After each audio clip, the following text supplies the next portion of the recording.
This is a test of the emergency broadcast system. 5. Check for sound. 4. It's showtime. 3. Let's go. 1.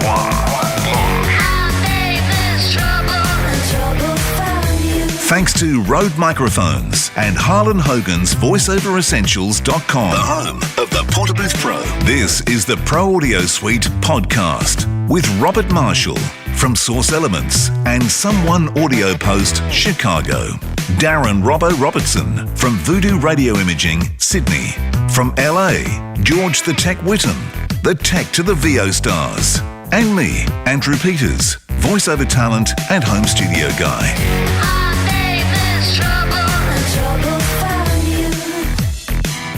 Talk about hands across the ocean. We're certainly straddling the planet with this episode. We're in LA, Chicago, Sydney, out of Melbourne, Chessington and Windsor. We have from Imaging Blueprint a couple of special guests, Tom Cross and Adam Burgess. Hello, guys. How's it doing? Hi, gents.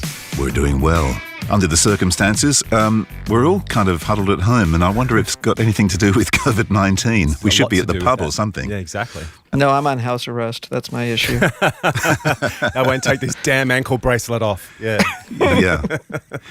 Well, I'm just used to working from home. This is like, operation normal for me. I mean, other than not being able to go out to eat restaurants and things, I feel rather at home. Absolutely, yeah. A lot of friends saying, "Oh gosh, I'm at home. This is awful. I'm bored already." It's like, well, you need to grow some. We've been doing this for over 10 years. I've not been bored. I've not been bored one iota. So, guys, give us a background on Imaging Blueprint. How did it start? What's it all about? Wow. Yeah. How do we answer that? It grew out of the need for something to do. No, it didn't. Being imaging guys for radio stations and having used a lot of the products that were available to us at that time, it was always something we kind of had on the back burner. We had this idea of a service, and it was really kind of joining the dots and coming out with something that would work in the CHR format that hadn't strictly been done before, which is very hard when you think about it because most bases are covered. So it was taking a slant on that really, and we sort of came up with this artist-focused idea and using the artists that are on the playlist of 99% of most CHR radio stations, and that's our language. It is the one sort of language that spans the globe. I mean, music is, but certainly within our world. Jargon alert. What is CHR for the uninitiated? What is CHR? Contemporary hit radio. So Pop radio. Top 40 radio. Yeah, top 40. Absolutely, yeah. And so it was very much, what is our language? Well, it's if you've got Katy Perry and Lady Gaga and, those sort of acts, they are going to be on a radio station, whether it be LA, New York, London, Sydney, Paris. They're playing those records. So that was our kind of take on it, really, in a very basic way. And then it was putting it together and finding a partnership that would work with us, which we found in Premier Networks, based out of Los Angeles. And we took it from there. So to George's point, for the uninitiated, right now would probably be a good time for us to play a quick demo of some of your work. Got anything come to mind? Should we say, the one that we did yesterday for the work from home, Tom? Yeah, that's probably a very good one, especially with the times right now. Yeah, I'd say that one. Okay, let's play that. Work from home. So that was just a sort of an element that we used as a work from home ID. It was an ID or used as top of the bed, but as you can see, what we've done there is we've taken acapellas from various artists. So there's a bit of Britney in there, a little bit of Rihanna, and we've tuned these artists, these acapellas, to the bed that you can hear to create the sentence and the message. So a lot of these services use a script, a VO, to string these bits and pieces together, and we do have that on as our demo station is Z100 in New York, but where possible it is all artist focused. That's the commonality, that's the voice that you hear. You're with those artists. The idea behind that is then any client, any station can use that as well, because a voiceover has to be replicated locally, where these audio samples can be used by any station. It's really quite amazing. I mean, it's a great way of combining some of the modern pop production methods, like a DJ even, into a way of producing imaging. It's really cool. It's also very rhythmic and very very musical. The service is very musical. So you don't sell the elements, you sell the complete package, and then the client can then brand it to their own radio station. Sure, yeah, absolutely. Yeah. So we supply all the elements broken down as well. So if there's just one particular flavour they like in the piece, they can take that and then remix that and reconstruct it in the way that they like. How different, how things have changed. I can still remember, and I'm sure you do, Robbo, when your production guy would rock into the studio with a pile of records and start dropping pieces down onto tape, and doing basically a live mix using turntables. Yeah, it's a long remove from those days. I was going to ask the question I've had, because I've actually had a listen through the library because a client of mine is thinking about using it. My question is, you're very clever with the a cappella grabs that you're using. Do you keep a database of song lyrics and just go search that when you're looking for something? Surely it's not all in your head. Oh, that song, we could take that or whatever. That's the bit that intrigues me as an imaging producer. Bit of both. So we do chop up a lot of a cappellas. So when we get hold of them, we'll go through them, listen to the lyrics, and clip bits and label it all. So everything's in a folder, kind of ready to go. Yeah, nice. So if we're making some imaging, you just search for the word you want, and we'll normally find an a cappella grab that's got that bit in it, ready to go. Or if you hear it, if we listen to the radio, we'll hear a song and then we go, oh, we haven't used that lyric yet. We do that a lot. We'll send pictures back and forth of the text on the radio that says whatever song it is, and if it's whether it be Valentine's Day or whatever topical element or a common word like hits or whatever. It's if I'm driving, I'll try and precariously get the phone out, take a picture and send it to Tom. This will come in great for the next blah blah blah. Yeah. So it kind of works like that as well. After pulling over, of course. Of course. Of course, yeah. Now, I'm assuming you guys use Pro Tools, or do you use another DAW? Both on Pro Tools. Adam also uses Logic as well. Yeah, the construction is for all the imaging and the wider team that we have as well is all Pro Tools based, and it makes things very easy to share ideas and sessions and whatnot. I purely use Logic for things like sound design. Really, I will take various elements and put it into Logic and do a couple of things that maybe Pro Tools doesn't do quite so well. I was going to ask, what is it that you find Logic is fits the bill better than Pro Tools for? I quite like its MIDI functionality, Sure. And it's a little bit more intuitive with some of that stuff. I'll always go into it, but then once I've done what I want to do, whatever that might be, I'll then come back out and the main mix and master will be done on Pro Tools. So it's the in-between guy, really. Yeah, the automation in Pro Tools is great, and the MIDI is still catching up at best. We're just so comfortable on Pro Tools. We've both used it since 2002, so it's just it's second nature to us now. Mm-hmm. It's interesting though, because Logic is it's much more popular in Europe than it is pretty well everywhere else. Is that correct? Yes, I always thought Cubase was more popular in Europe than even Logic. Yeah, probably. Cubendo. Yeah. Yeah, it's surprising. I think Pro Tools is probably still the number one for most places. A lot of guys still use Adobe Audition or Cool Edit, as it was back when we first looked at it. Cool Edit. Yeah, so it's still Thanks around. to Peter Quizgard. Yeah. Well, I'll tell you, I mean, I have clients that use Logic, and sometimes the reason they're using it isn't simply because it's the best tool. It's because, they have an Apple computer, so they buy the Apple program. Sure. And it's also bang for the buck if you are producing extremely high value program. Is it still only $200, I believe? It's like $200 and comes with a whole pile of samples and all kinds of stuff. Yeah. One thing that's funny, we were talking with somebody who on a Macintosh was running a Windows VM so that they could run Adobe Audition 1.5. And I'm thinking to myself, that's got to be 20 years old now. Yeah, I was thinking to myself, just go get Reaper. Like, what do you like? Yeah. I understand you don't want to spend any money, maybe, but And Reaper's doing the business. What I hear, it's meant to be Reaper's serious. Pretty good. Yeah, absolutely. Great. Yeah. Oh, yeah. I wish I had love the time to actually have a more in-depth look at it, but I don't think I do. There's Sadly, a fellow online called the Booth Junkie, and he really is kind of voiceover centric, but he does a heck of a good job giving you a whole setup process for Reaper, kind of getting around it, wrapping your brain around it. I hear you can really map it out to any DAW that you've been used to. You can skin it, and you can change the key commands, and then it just does things that other DAWs don't do, like record straight out the plugin chain, right onto the track. You don't have to bust things around to capture them. Yeah, there's a friend of ours that works for his own production company called Noise Fusion, a guy called Ben Needle, who's a very talented producer, and he's on Reaper, and he's lethal with that thing. The stuff he does is fantastic. It's and good it's so thing. small and lightweight. Reaper launches It's boom. like an 18 meg download. Oh, really? and that goes to show you Not how gig, efficiently it's meg. programmed. Yeah. In fact, if you want to find out more about Reaper, I know that Vin of his podcast Door Bench interviewed the guy that built Reaper.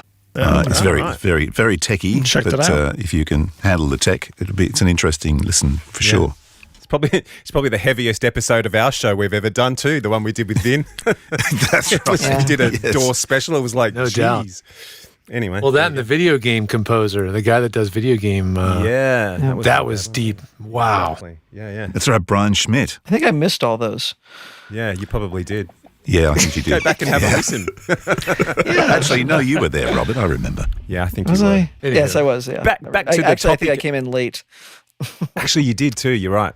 Back to the topic at hand. The stuff that I've had a listen to of yours is production-wise sounds simple, but when you break it down, there's a lot of intricate stuff going on. Like under the vocal hooks that you were talking about just before, there's a lot of layering and stuff like that. Does it take you a while to put all this gear together? It can do, yeah, that's for sure, Adam. I think it depends on the idea we have first of all, and getting that out of our head into Pro Tools, and then sometimes they just click and stuff will just tune beautifully. It's easy. Sometimes I know Adam, the piece we played earlier, Adam spent a long time making that. Yeah, that was about 5 hours, I think, and it's there's a lot of trial and error as well that will go into a lot of these things. So you hear the finished piece and you think, well, hang on, he's only gone from point A to point B, but actually I've gone all over the roadmap maybe to get to that point. I go, no, that doesn't work. No, I don't like that idea. And maybe I come back to the beginning or something else happens. So it's never a linear thing. Most of the time, there'll always be those aspects that pieces of production that are more linear. You can get fairly creative with something like a branded intro, but at the same time, that for us, we want to have the artist hook, we want to have an artist drop, a station name, a strap line, and they must go in a certain order. And around that, you can kind of do what you will within reason. It varies. But underneath all that stuff, I guess what I was getting at was there's a lot of other stuff going on. Like there's a lot of vocoders and delays and all sorts of things happening underneath all that too, though, isn't there? Absolutely, yeah. So harking back to the ID we played a couple of minutes ago, again, that's probably got, I'm trying to think with the different tuned elements, probably 9 or 10 different layers on that vocal, which I'll process and stem and then Are you get the mix tuning on with auto-tune, or what do you tune with? Christ, loads of different stuff. All of them. Melodyne. All of them, Pretty of them, much got all of them, absolutely. yeah. The go-to is actually Waves Tune. It's fantastic, and it kind of gives that really nice, hard. Everyone kind of still says T-Pain, and I guess that's the easiest way to describe it, but you can very much get that hard-tuned sound from that. Sometimes Melodyne, we do have that. Waves have just released a fantastic plugin. I was just about to mention that multi-mod. Is that the one Yeah. you're talking about? No, It's Ovox. Ovox. It's phenomenal. It's very good. It's like The a closest- synthesizer, right? It is, That's yeah. it, yeah. The closest to it before was Vocal synth. Vocal Isotope. Synth, that's right, yeah. Which is very good in its own. Yeah. It Is is. that included in the Mercury bundle? I don't know. We Don't bought know. it separately Yeah. as a new thing. So I recommend that's very good. To get that kind of sound beforehand, either Vocal Synth would take it a lot of tweaking, or I would sidechain a soft synth through Morphoda and utilize it that way. Okay. But Ovox straight out the box is very good. Yeah, there's there's just so many good presets to start with to get a sound, like a desired sound, and then you can tweak from there. So it's exceptional. The other one's Antares EFX2. We do love that one, and the new version of that, which came out last year, is a significant improvement on the one before, which is fairly simple, but it just tunes stuff. You can really force it to tune to the notes you want so simply. It's really good plugin. Do you find that you're graphically tuning a lot, like in the tools? Or are you more defining a key and letting it do its thing, and then picking up the bits that didn't quite work graphically? Well, going back to that ID again, I actually I took the bed that we used as the top embed there, and I stuck it in a different session, and I used myself as a guide vocal, so I sang over it, which you'll never hear. But it was just a case of... Yes, we will. It was a case of getting that groove and what I wanted it to do. So, as the wake up from home, and I'm not going to sing it, but I did it until I got a groove, and I went, that's what I like. So I took that take, and then I hard tuned the samples while using myself as a template, basically. That's one way of working. We don't always do it like that. But to answer your question on that way round, no, it wasn't a case of just pushing a couple of the notes back into place. It was hitting a melody that I wanted it to hit. Right. Okay. So you're really warping the outer edges of what the software and tuning capabilities are. Maybe. Yeah. But also we will try and keep things. Yeah, we will try and keep things within a few semitones or within a few keys that are relative that will work with the source key of the sample, because otherwise it will start sounding it's not clear. It's not clarity. Yeah. I mean, it's not so much share. Just the message is not coming through. You're warping on and distorting the voice too much from its original message. Yeah. I mean, Tom creates these fantastic mashups, which he uses as top of hours, and I mean he'll explain in more detail, but there is a rule of thumb that we like to use, that we won't stretch anything, we won't time squash too much, maybe sort of 3 or 4 BPM either way, because we hear a lot of this stuff on a lot of services and things, and you can't really tell what that hit song is anymore, because it's pushed so far from its natural key, and so we really try to keep an eye on that, and to because ultimately the listener needs to know what they're hearing, what they're listening to. So there's no point playing a Dua Lipa and a Lady Gaga when they all sound like chipmunks and no one knows what those records are. Well, unless it is the Chipmunks. I mean, you can slow it down and make it sound normal. Right. That's creepy as hell. If you've ever done that. Yeah, I've done it. Can I go a different direction briefly? You don't have to go deep into this, but how do you handle the licensing of all this source material? Well, we're covered by the radio stations that we work for. So, okay. So if that's convenient. So if internet or whoever else says, "Oh, can we have the service?" Well, no, you can't, because you're not necessarily going to fill out your over here your PRS forms or your APRA or whatever it might be. So we're locked down. Only the radio stations with their licensing can utilize these bits. In a nutshell. Yeah, everything that we sample, we also provide all the performance details, so the writers of the tracks, the record labels, and the special like library numbers that are associated with that track. So everything can be logged by the radio station. Everything is there. Everything is very transparent. We're very hot on that. It's got to go to the right people. It's only fair. If it was our music being used by someone else, we'd expect the same. Mm-hmm. Yeah, exactly. It's interesting the way imaging has gone, just hearing you guys talk and thinking about the way I have to work as well these days. Imaging has very much gone from back in the 80s and 90s to get a sound, get a voiceover, get a music bed and chuck it under it, to now recreating music, aren't we? I mean, you've gone from, you certainly need to understand music to make good radio imaging these days. Would you agree with that? I think it helps. And there's a lot of tools out there that can help imaging guys push them in the direction of a more musical. How would you describe it, Tom? It's giving you, it's like tips and hints. It's kind of one program we use is called Mixed in Key, which is a fantastic program which will tell you essentially the BPM of the track and the key it's in. It saves time for me and I'm having to work it out. So we can probably tell within a range of what it's going to be from listening to it, the pitch of it. But when you were dealing with so many tracks, you just want to use a database that's going to tell you all this information. And they have got a plugin that you can utilize inside Pro Tools as well. So you're going through your track and you can see where it's changing keys and going between relative keys and back to the source key. And it's a fantastic piece of software.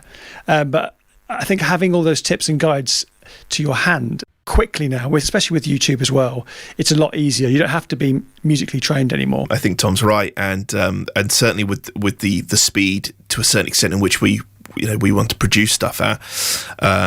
We have a fantastic musical director whose nickname is Small Paul, and he's a real talent. And there's a story to that, why he's called that, but we won't go into it. Because he's really big. Yeah, he's huge. No, he's really not. But Big feet, yeah. Huge, massive socks. Yeah. And he's one of those sickeningly talented people that you can play him a bit of a song and they go, oh, that's in F minor. And, right. Sit down and he doesn't start sound playing like it. Yeah, that's my daughter. and he'll pick up most instruments and just play them. It's sickening. My daughter, you can mash 10 keys on the piano and she'll tell you which 10 you hit all at once. Wow. God, I wish I could do that, but I'm sadly not that talented. Wrong generation. So it sounds like you guys work to a bit of a formula then. Am I right in saying that Tom's doing all the imaging work in inverted commas in terms of top of hours and stuff, and Adam, it sounds like you're doing more of the vocal sort of stuff, and then you've got someone else doing your music? It's a bit more shared than that, yeah. It is, yeah. I mean, I guess if you were to generalise, you look at the three of us as kind of the core directors. You've got Tom will probably do a higher percentage of imaging than I do. You've got Small, who will do predominantly music beds and bits and pieces, and then I'll do all the sound design. But we can all do bits of what everyone else can do, so we can share. It's not an issue, but I guess we have our skill sets, our strengths that we like to work to, and as long as we find those things enjoyable, then long may that continue. Are you guys all working from your own places, or do you go to a studio in town? Oh, right now they don't. Right? Yeah, well, that's true, yes. Well, normally now we're under house arrest. Yeah. No, we have our own home studios with some pretty fantastic equipment. So do you use the cloud collaboration in Pro Tools? No, we don't. We've just got an FTP that we bung sessions on. Yeah, zip them up and chuck them on there. Yeah, we both got really fast upload speed, so I can share a gig session with Adam in half an hour. Well, we can speed that up for you. Ha ha ha. Come on, Robert. Big plug. Let's go. Yes, they have a tool for that. Yeah, SourceZip will take your Pro Tools session, smash it down to maybe 5 or 10 times smaller, reopen it. Pro Tools has no idea that the unique identifiers and the metadata changed, and off you go, you work. If there's new files created, you just return the Pro Tools file and the new files to the other guy, and he continues working. Wow. That's very clever. What's the cost? What's the catch? $48. Wow. Oh, cool. There you go. That's not bad, actually. Okay. Now, would you like that wrapped, or would you like to wear it? This episode sponsored by Rebecca. So both myself and Adam, we have home studios. We've seem to have acquired a lot more gear over the last few years, haven't we, Adam? We have. I just think it's an interesting way of working. It's something that we're pretty used to by now, but also it slashes the cost of overheads as well. You can do it now, and we don't need necessarily a central London pad. We've got all the equipment we need here. The session singers that we use for various elements or jingles can come in. We've got great studios, so. And we do have a studio down in Brighton, so this is where Small Paul, our music guy, he's based down there. He has a studio in the centre, so we can, if we want to do jingles and voice sessions with a person on site, we can go and record down there. Is he in one of the big complexes there? Because I know that David Courtney has got a setup down there. Leo Sayers' co-writer. Oh, okay. It could well be. Yeah. Interesting. He's right in the centre. There's a few studio complexes down there. So it's a very kind of arty, creative town, which it never used to be. Which is kind of bizarre how it's turned out. I mean, even Nick Cave lives there. There's one thing that jumped out on my website, and that is one of your services that you call Vocal Processor. And it Yes. caught my attention because I kind of do that, maybe not ultra creatively, but I do that for tons of voice actors. So are you making... Well, explain it. I want to know what that is because I think that sounds really cool. Okay, so we have the users can upload a voiceover clip up to 100 megabytes and choose from a range of presets. So I think it's about 10 presets, and they will get an email sent to them with a download link, and that's it. The voice is processed, ready to go for them to chuck over a piece of music or whatever they want. So George gives it away, but they keep it. That's Make sophisticated. you pay each time. What's really important to us, and it's something that we've really said from day one, is we're not here to replace a talented imaging producer. It's where we cut our teeth. It was our bread and butter. It is our bread and butter, and it's a little bit sad that a lot of it is going very automated, and I do understand why. So we really wanted to find this middle ground where we could service our clients properly, but not do away with the creative link in the chain.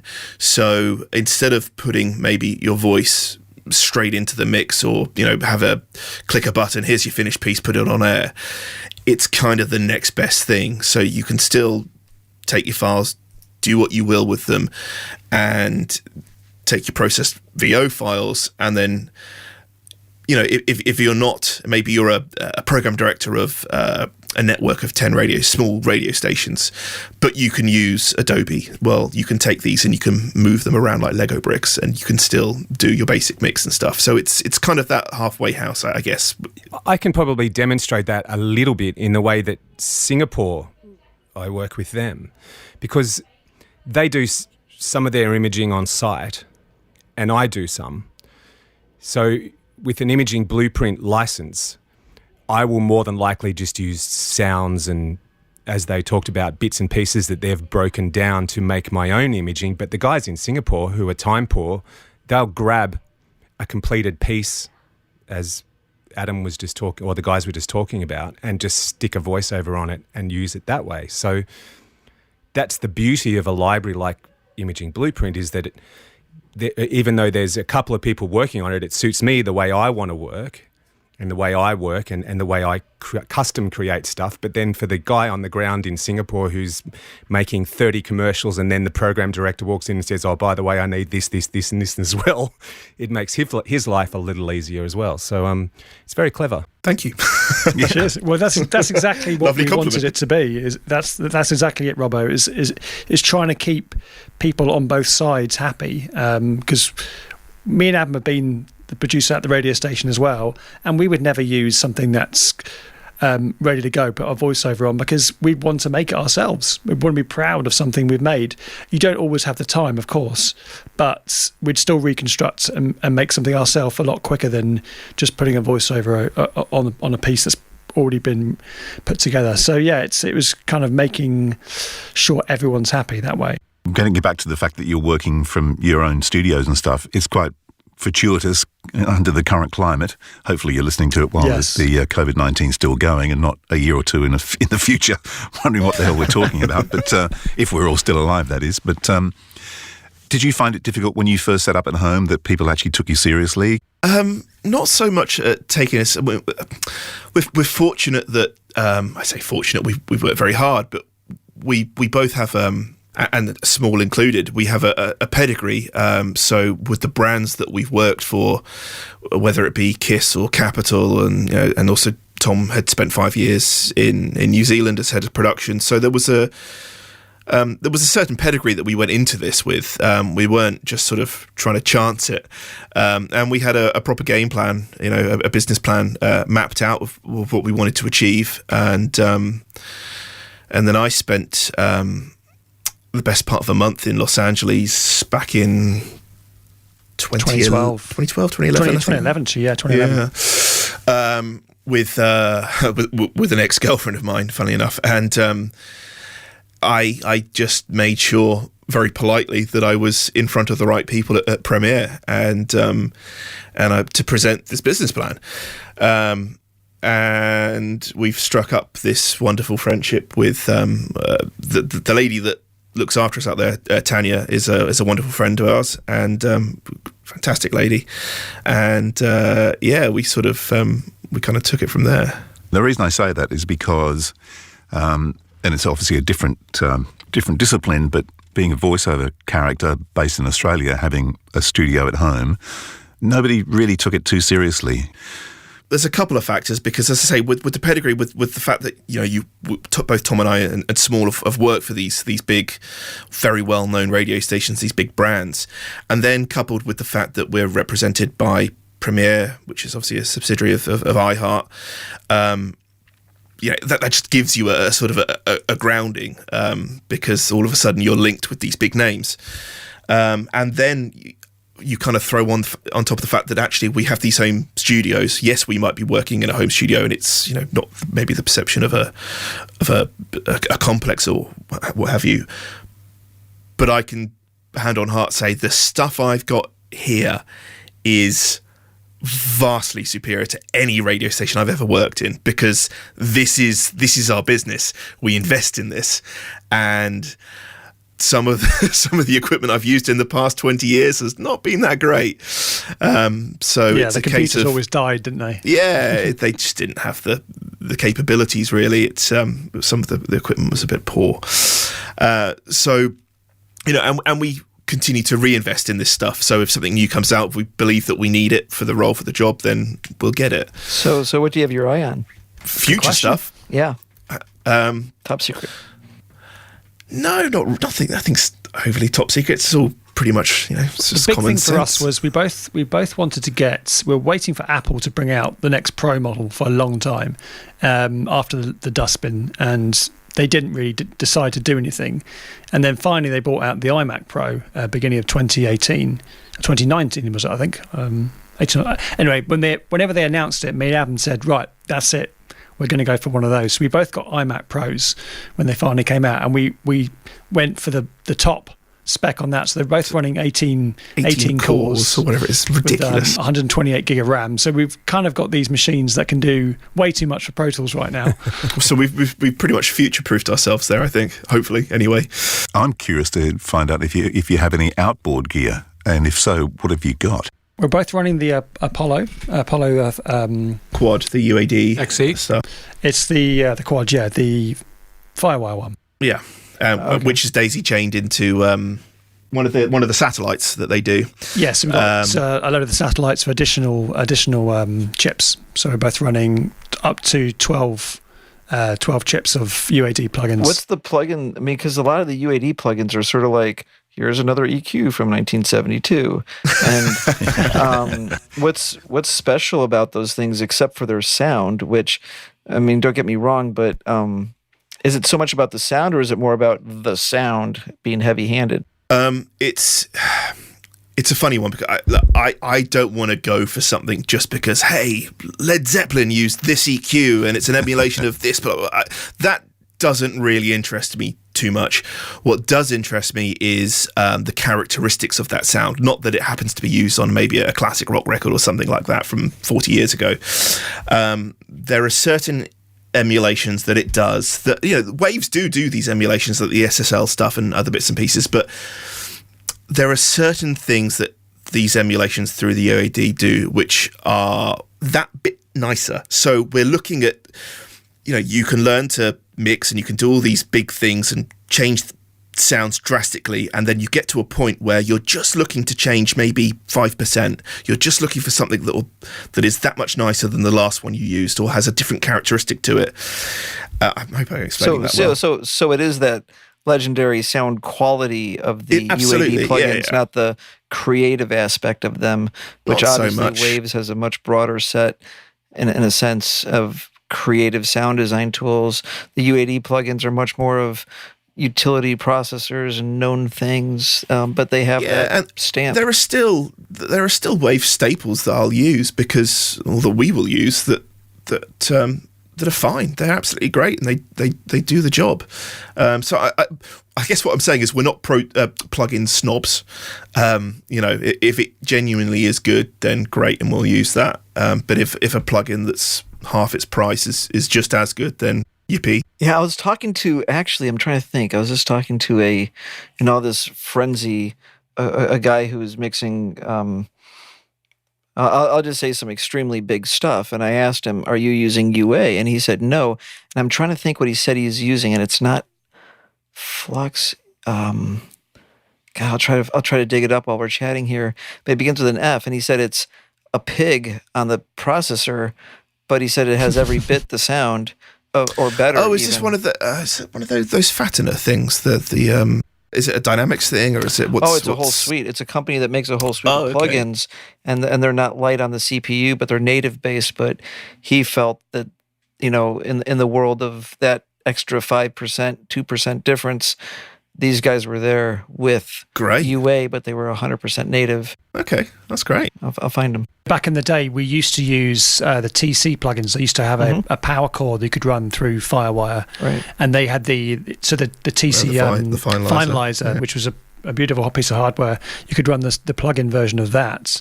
It's funny, I never liked that. Did you not? Okay. I found it harsh. It was harsh. I liked MDT by Synchro Arts had a multi-band compressor that I thought was much better and had a different interface, but I always found the finalizer to be just bitey or something. I can't harsh. I don't know, but is this the hardware or the software version? The software. I never really used the hardware.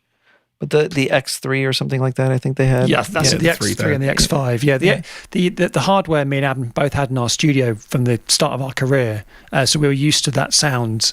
But it was a very loud mastered Do you know what? It would be very interesting to go back and listen to that now. With we're always improving, and I haven't heard that plugin now for probably the best part of 10 years. 10 years. So actually, I might listen to it now and go, Christ, I was using that. I don't know, maybe. But my point was, we were using outboard gear like that back then, just to see what else we could get, apart from the standard Waves plugins back then. So yeah, when we had the option to get the Apollo quads, we was like, let's go for this. And as Adam says, the characteristics of those plugins are fantastic, alongside Waves, Isotope, and all the other ones that we use as well. Have you seen the system from DSP, from Mic DSP? Yeah, we've got those. You do? The analog boxes? What's the stuff that we've got? The AM, the AM16 or something? We've got they're the green ones. They're the green ones, aren't they? Yeah, the various EQs and stuff. I haven't touched them for a long time. Those are plugins and digital, but he made a rack box. Oh, I see. With a whole crap load of transistors, and then you just start making analog processors, coding them in software, and they load it up. It loads up in this analog box. It goes out of your DAW analog back in, it goes out of your DAW digital and back in, but the whole box is 100% analog. Oh, wow. It's pretty cool looking. What's the name of that? I think it's the AM16, is it? Or something like that, because it's like the number of voices it has. Here, I'll find it. Everybody's Googling like crazy. Or two. Colin, you owe me a commission, Colin. Yeah. You're going to say, take your cut. Well, the thing I saw pop up the other day from Waves was, I mentioned earlier, multi-mod. Have you guys seen that? Seen a few of that. Yeah. It's the latest one. Yeah. And it's like crazy sounds out of that thing. Yeah, it's the AM16. It's just a single rack space box, analog processor with digital plugins. Kind of like, how Summit at one time came out with a analog EQ that was controlled by a plugin. And there's a couple, I think Better Maker's another one. There's a few fringe companies that make an analog box that has a plugin so you can recall it and automate it. But he took it one step further, because now you can just create analog stuff. Like no solder iron necessary. Let's check that out. Yeah, sounds good. Absolutely. The other plugin we love is the Isotope RX7 series. We use that every single day. Yeah. I was telling the boys the other day about the music rebalance. How similarly to you guys, if I'm trying to incorporate vocal hooks in my stuff, and I can't believe how it's gone from a mad YouTube search to try and find it to these days just being able to stick a plug-in over and basically remix the audio that you're sticking in there. That's incredible. So now talking about gear, what sort of mics and stuff have you got? Preamps and mics? Do you use anything special? We just got a new mic, didn't we, Adam? So the one you're talking Yeah, about. I've got a lovely Sennheiser here, the 416, which is it's that's how I say it. It's a shotgun mic. It's great. But we're not voiceovers, so it's nice to have a nice mic. Sort of going back to your outboard stuff, I have sadly it's not produced anymore, but I have a Access Virus TI keyboard, which I've now had for about 15 years, and I love this piece of kit. This thing can make some really ungodly noises, which is fantastic for sound design. How is it compared to that old plugin? Yeah. But I don't think we ever used that, did we, Adam? No, we that didn't. plugin? So I couldn't tell you in all honesty. But it's very nice to have something to. It's nice to be able to hands-on. tweak, get hands on with it, and really have a proper play around. And this thing's 15 years old now, but it's and sadly it did have a like we were talking about earlier. It did have an interface that you could install through your DAW, which they've dropped the support for now, which is a shame. So the only way I can do it now is just put it through with jacks and just record the raw audio. For sound design, it's fine. I wouldn't want to now compose music with it not having that feature. But Did you ever use Nord keyboards? Yes, I've used some good stuff. I use a few of those things. I've always come back to the TI. I just find it more flexible than the other bits and pieces that were around at the time. Yeah, our music guy, Small Paul, we mentioned earlier, he has a Nord Stage 3, which he uses a lot for our logo service we do, and also for music beds. I've got a keyboard here, and I can't even remember what it is because it's my daughter's, but it's That's a from the Juno mid-80s. Juno 60 maybe? What was the one keyboard that was Yamaha did that? So many DX7? big That's the one. DX7. That's the one. Oh. So many hits were written on that with its sounds. Fantastic keyboard. Or the one rack space box that had like 8 DX7s and like a 3 rack space box. And I'd love to get hold of an old DX7 working. Yeah. Well, they remade the DX7 in a plug-in. One of those companies, like the full FM synth. Oh, it's the Arturia. Arturia, that's Right, the one. right. Yeah, they did that stuff. I want the real thing. I want to touch it. I want to play with it properly. Well, the DX7, I mean, that thing had a LCD screen, like it was 16 characters on 2 lines or something. I mean, wow. See, I think that's what some AC jingles should be written on to sound like they're part of the time. What's funny is I used to have a Sonic SQ1 sequencer, and you don't have all the features, but I could probably run circles and certain initially making stuff faster than going into Logic or anything else. Just My cousin had that, man. buttons to He put. loved that thing. It is. They made such a made good so many hardware songs on that sequencer. thing. Yes, I loved Yeah. it. That was, Good company. yeah. Pennsylvania-based company, Yeah, actually. and then Sound Blaster bought them, and then it went like, Rest in peace. yeah, exactly. So let me throw this out that actually then talking about older sounds and stuff. Is there a sound is there sounds that you will avoid? Like for me, the old speak and spell I 9 and all that sort of shit. I don't want to touch that. Is there stuff out there like that you will stay away from now? Simpsons clips. Well, yes. I mean, we don't want to sound like we're in the 90s, but then again, that might have its place. It'd be interesting to see if it's the one we've kind of talked about this on a geeky level, but you've got all of these, as we were just saying, these AC radio stations that played the music that were huge in the 80s or the 90s or whatever it might be. It would be so fascinating to hear one of those radio stations really branded like they were back then with instances clips and with those keyboards and that's not really been done on. I'm sure someone's done it somewhere, but not on a proper large scale. But to really recreate that era, that would be fantastic. Yeah. So what do you guys use for not so much synth, but do you guys use a lot of drum and things like that, like percussion? Is it also like what modules and plugins? Anything from we have the Contact native instruments. Do you use any of the superior drummer type, like do it for you? Like here's a pattern. Like if the pattern works, I say we don't want to be snobs about these things. If it's a great pattern and it works, then yeah, great. If not, then we'll chop things around. It's a lot of one-shot stuff. The Vengeance stuff is good. The kicks and the snares are really hard for some EDM stuff. anything and everything. It's I don't think we pigeonhole ourselves into this is the plugin that we use for drums or whatever. And Right, no, but just what do you like, you know? It just depends on what we're doing, doesn't it? So some of the stuff, like for a branded intro for a track, if it's like a vocal start, so we have to rebuild the front.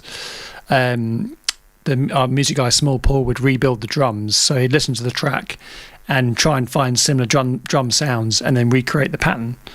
So then we can essentially bolt that on the front and then add layers to it. So in that instance, it wouldn't be a loop. It'd have to be individual drums. And played, yeah. But over the years, we have made a lot of beat loops. So on the library, we have, I think, over 900 beat loops now. So in some imaging, I will just take a beat loop.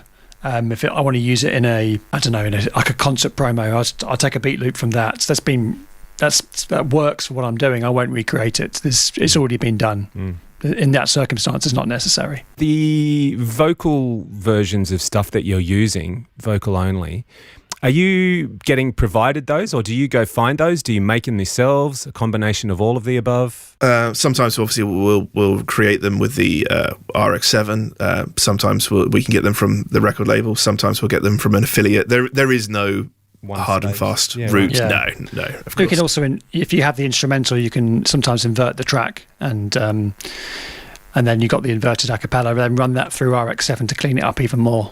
And then it's normally usable. Go over that again. You just phase flip. Invert. You have to have a good instrumental track of the track that you're trying to. So you need the official instrumental, which hasn't been pitched or anything, and then line that up to the waveform exact, like as zoomed in as far as you can possibly go. Right. And then you invert the signal. And then like Isotope picks up the reverb tail and maybe stuff like that or something. Yeah, you can de-reverb it, or you can run it through RX7 again, the music rebalance parts, and it just cleans it up. So it gets rid of more background noise, more bleed that's come through from some of the drums. So that comes up all the time for me. I'll be working with commercial clients and they'll be searching for music and they might want to consider certain tracks, but they don't even know that they want to approach an artist to see if they want to use the track until they try it. And so then often what we do is just like go find a karaoke version. It's hard to find the instrumental of it, but needing to, and this goes back long before things like Center and the music rebalance, but trying to find ways of getting non-vocal versions of things, even just for ad agencies to kick around and try out and before they go official and go pay $300,000 to, use a track. But yeah, that does come up in other areas. That's interesting. See how good we've got it, guys? You two over there in London. I mean, $300K just for an advertising agency to use one track. You and I work with them every day and we don't pay a thing. Exactly. Right. I'm not paying the $300K. That's for sure. No, I'm not saying that, no. But agency-wise, there you go. Yeah. Someone's got deep pockets. Yep. That's right. But yeah, a lot of that stuff is harder to get hold of these days. I know that. So we have to do a lot of asking and looking around. Yeah. Asking and digging. But it also seems these days it's standard practice to make an instrumental version, whereas you go far enough back and sometimes there just isn't an instrumental version. For instance, another thing I used to do is there's a restaurant here called Applebee's. And many years ago, they had a campaign where they just would take every song that had any slight lyric that had anything to do with food, or maybe like Takes Two because they have a pair of entrees or something. And, we'd have to mangle this song into 30 seconds and get the lyric to show up where the editor wanted it to because that was the shot of the food. And usually you were working with just flat everything. Every now and then, you'd get the multi-track, you even dump it from a 2-inch or you'd get it dumped for you. But so many times, like you were just working with minimal elements because these things are old or they never made a vocal or a no vocal version. A lot of the older stuff, sort of going back into the 80s, you could find more bits and pieces if you were to search for the vinyl. So you get the 12-inch versions of them, and a lot of them would have like maybe a B-side or something for mixing, and they'd have however many bars before it would go into the radio edit of the song or whatever. So a lot of the disco orientated stuff, the Madonna tracks and bits and pieces like that, there are elements that you could use for that stuff. But you're right, yes, nowadays they just seem to widely allow usage of the instrumentals that put them Yeah, out I mean, into- sometimes they even have splits, like full up, like guitar The reason tones. for that is it's additional income as well for the labels and the artists. They want TV and advertising to use their instrumentals because they can make a lot of money from royalties. Yeah. and the DJ culture and stuff like that. I think. And it's so easy, whereas it used to be a lot more work to lay all that out, and now it's like, just export that, or if you need that later, we can just open it up. In the days of, recall it took 3 hours to recall an SSL or whatever. The funny thing is when you get an instrumental and it's got a bleed of the artist's vocal in it still, and you think, what engineer did this? That's right, exactly. Who the hell was working on this? Exactly. But I think the point you made about DJs is an interesting one too, because I mean, the money that they can make off having a hit, but then also a DJ, as you say, sort of taking that instrumental and reworking it into something else that then goes on to become a hit. That seems to be happening more and more regularly too, right? Exactly. Yeah, I remember very famously, again, we're going back a little bit now, but when Jay-Z originally said that he was going to retire, he put out the Black Album, and he put out an a cappella version of that because he wanted it to really go into the clubs and places like that, and to see how creative people would get with that stuff. And I think it works the same way with instrumentals as well, to see what you're going to mix it with, how you're going to layer it, what vocals you can put on it. It's a fairly big business, I guess. Yeah, you'll find artists leak their own stuff. I put it online and just see it spread, just for that reason, for DJs to remix it, wannabe producers remix it. Yeah, let it go viral, and become a bigger hit. You look at all kinds of social media now with TikTok and other platforms, artists trying to use those to get a load more traction, and this is just another way of doing it. Yeah, the one that we were a bit dubious about recently was... because with us for Imaging Blueprint, we're always trying to be first with new music and branding it, so our clients can get it on air and own the song. And I think it was last week or the week before, I said to Tom, I've just seen a tweet from Ellie Goulding, and she's really annoyed that her latest single's been leaked. And we did a bit of digging, and it hadn't been leaked at all. It was the artwork that was leaked. I'm thinking, why are you getting your knickers in a twist over just the artwork? And I can only imagine that maybe it was just a way of talking about the new single before it was, it was released. Exactly. Yeah. Getting more attention. Maybe that's just the cynical No, I think you're spot on there. I think you are. Yeah, so... Same with Lady Gaga as well, because her song got leaked in January and only came out probably a month ago now, and she was complaining about people stealing her art and stuff. And in the tweet, she had used a picture that had a license. Essentially, she just stolen a picture and put that in her tweet and didn't have license to use that picture, that image. So the irony of her message. Yes. But it's all talkability, isn't it? And we are talking about it now on a podcast, so hey, it's working. Yeah, there you go. It works a treat. Exactly. Yeah. Well, where do we point people who are interested in Imaging Blueprint services, fellas? Go to the website, send us an email, get in contact with Premier Networks. Yep, give us all the juicy details. Oh, wow. Really plug away. Tom, go plug away. This is your 30-second plug frenzy. Okay, start the clock. So, imagingblueprint.com. You can also find us on SoundCloud /imaging-blueprint. We're on Twitter at I_blueprint. Facebook. Adam, what's the Facebook address? Probably just Imaging Blueprint. Just Imaging Blueprint, yeah. But yeah, most people get in touch via the website. That's how people kind of ask for trials and ask questions about imaging. And just, we're always keen to have a chat about imaging because we love it. We're come geek out with us. Yeah. Well, it's a service I would highly recommend as someone who's been imaging radio stations for 30 years. I think you guys have really sort of, for the CHR side of things anyway, have absolutely nailed it as a service. I think it's great. It's very kind of you to say. Cheers. And also, if you're going to work on this 80s revival, do it before I turn 80. Or if you're going to work on an 80s revival, can I work on that with you? I would love to do that. Only there was enough hours in the day. I've still got all the sounds from the 80s. I've still got all the CDs locked away somewhere. We could pull those out and rework them. CD? What's that? Yes, I know. Exactly. That's how old I am. I'm not saying any more. It's actually short for COVID-19. Oh, no. How very topical. CD God, or they knew all the CV. way back then. Bastards. Yeah. Yeah, exactly. Anyway, what do you mean? You've got plenty of time now because you're not going anywhere. Well, that just means that people are listening to the radio more and watching more media. I think Just means the topic of your imaging goes from music to COVID-19. If I hear one more sweeper that says, for those stuck at home, here's a song just for you, I'm going to go crazy, I think. Tell you what, Paul Hardcastle might be being dug out of the record library and used for a promo or two with number 19. Oh, dear. That's why you don't do imaging. This show was mixed by Voodoo Radio Imaging. Edit by Andrew Peters. Using Rode microphones and Source Connect Now. Tech support from George the Tech Whittam. And supported by Harlan Hogan's VoiceOverEssentials.com. The home of the Portabooth Pro.